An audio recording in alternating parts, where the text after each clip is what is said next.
संविधान तिरंगा रॅलीची नौटंकी करणाऱ्यांनी गणेश विसर्जन मिरवणुकीवरील दगडफेकीचा निषेध का केला नाही? एमआयएमच्या रॅलीवर नितेश राणे यांची टीका।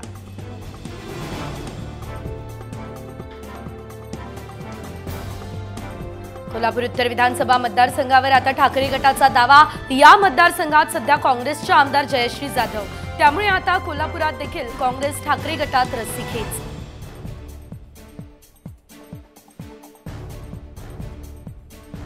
राज ठाकरे करणार अमरावती आणि नाशिकचा दौरा। 26, 27 आणि 28 सप्टेंबरला हा नियोजित दौरा।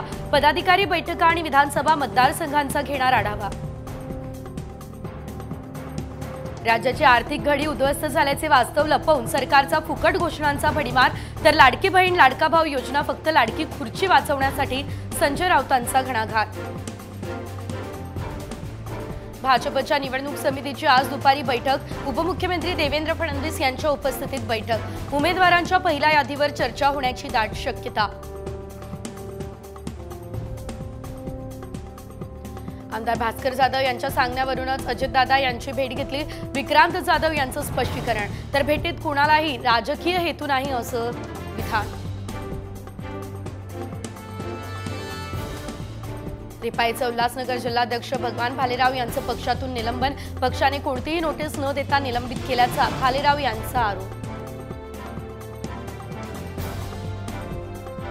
शिंदे भाडेकरी कधी घर सोडू शकतात? जे शिवसेनेचं झालं नाही ते भाजपचं काय होणार? अंबादास दानवे यांचा मुख्यमंत्र्यांवर घणाघात। वर्सोवा आणि भायखळा मतदारसंघावरून काँग्रेस आणि ठाकरे गटात रस्सीखेच। भायखळातून किशोरी पेडणेकर तर वर्सोव्यातून काँग्रेसकडून संजय पांडे यांना उमेदवारीची शक्यता। जरांगे आणि छत्रपती संभाजीराजे यांना गरिबांचा कळवळा नाही, लक्ष्मण हाके यांचा आरोप। तर संभाजीराजेंना आता राजे म्हणणार नसल्याचंही वक्तव्य।